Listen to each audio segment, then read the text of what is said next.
Hello everyone, welcome back to Newsroom. I'm Chella Smith. This is your Middle East U.S. entertainment news here on YouTube. I air on Fridays. I bring you the latest on reforms and economics of Iraq based on reports put out by the Middle East news media outlets. I do this weekly review and it's based off my interests. Thank everyone for joining me. Last week we talked about the World Trade Organization, U.S. investing in Iraq, the IMF, the EPS, steel, and the Iraqi Stock Exchange. Let's take a look at this week's headlines. The National Intervention Council, the NIC, has granted a license for a $2.5 billion gas project in Noor bin Ammar. The National Investment Commission has signed an investment license with Hafia Gas Company, the HGC, for gas projects at Noor bin Ammar field in Basra Province.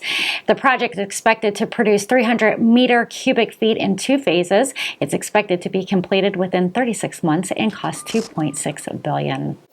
Speaking about oil, Iraq plans to export oil derivatives. The Iraqi Ministry of Oil plans to increase refinery production's capabilities to improve quality, adhere to environmental standards, and eventually export oil derivatives. Currently, southern refineries produce 280,000 barrels per day, with Karbala contributing to 140,000 barrels.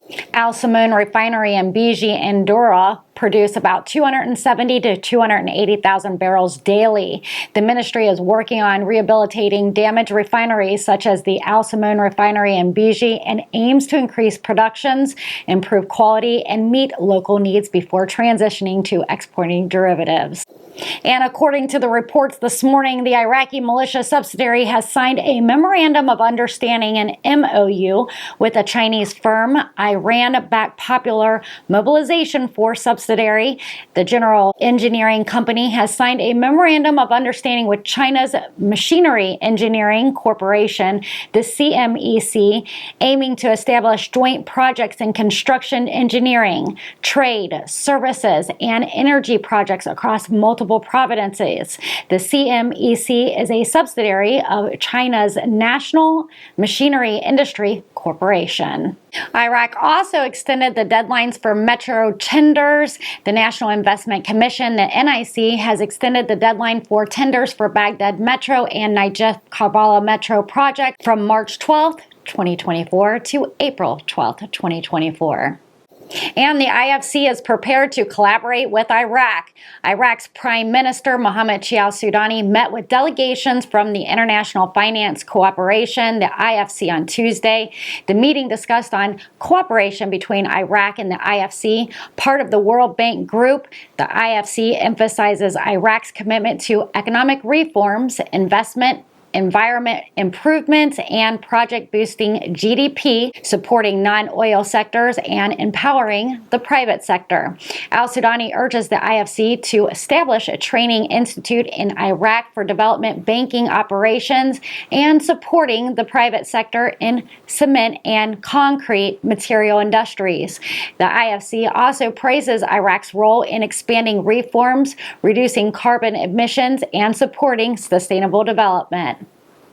Iraq is making significant strides in implementing e-payments. The Central Bank of Iraq, the CBI, reported a rise in foreign reserves to 148 trillion dinars and the banking sector deposits to 131 trillion dinars, indicating a positive trend in monetary stability and financial growth.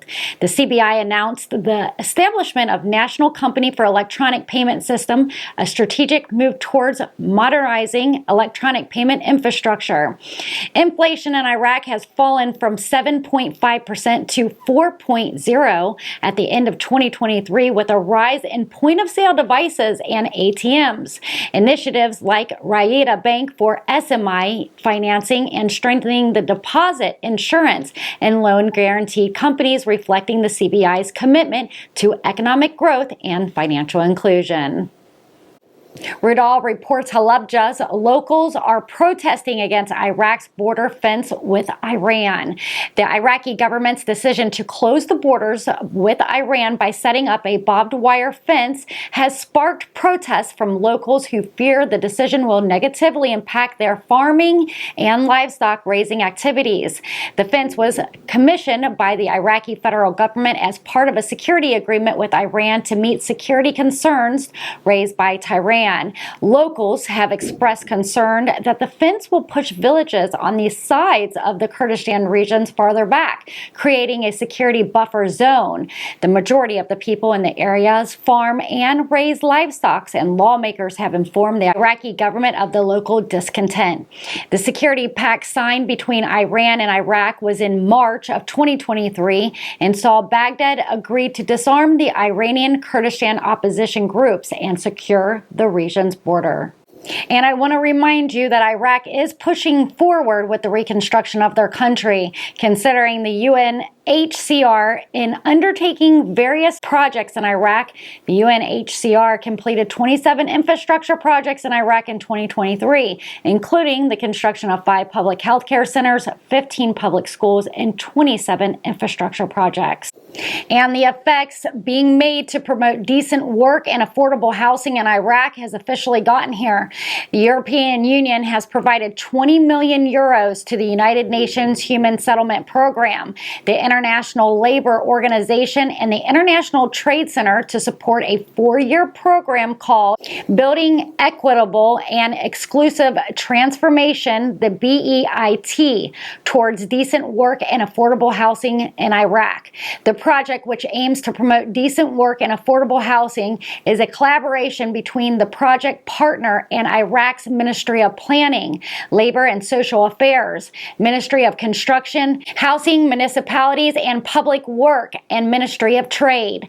The BEIT program will focus on building the capabilities of government actors, the MSMEs, and civil society organizations to facilitate job creation and booster the affordable and greenhouse sector. It will also enhance the understanding of application of national regulatory framework for green and affordable housing, foster public-private partnerships, and strengthen local businesses' capacity in adopting green practice.